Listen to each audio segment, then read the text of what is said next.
Jani, řekni mi tvoje dojmy z dneška. Hezká, hej, nejvíc. Jsme rodili telata. Takové malé, tam je vzadu.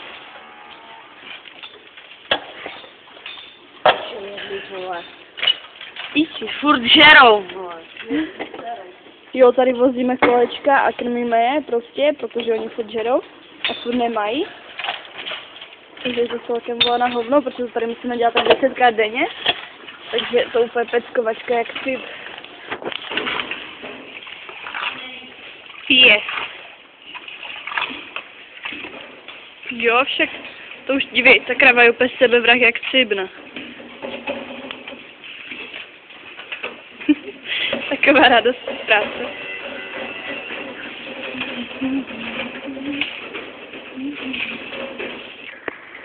A tady tohle je telatko, které jsme dneska rodili. Malinký bíček. Pojď sem. Pojď sem.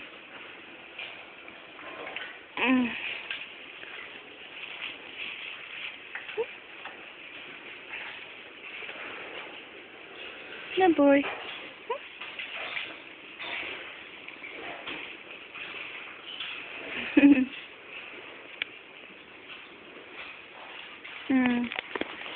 To je kráva, která dneska rodila. To je selazek svín. Janí vypadly i střeva, ty vole. Že jí vypadly i střeva. Ty mě asi posral moucha. Něco? Tady? Ne.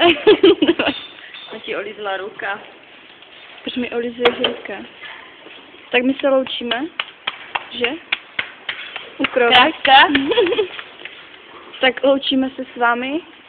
Ahoj. Já a zase já a Janča.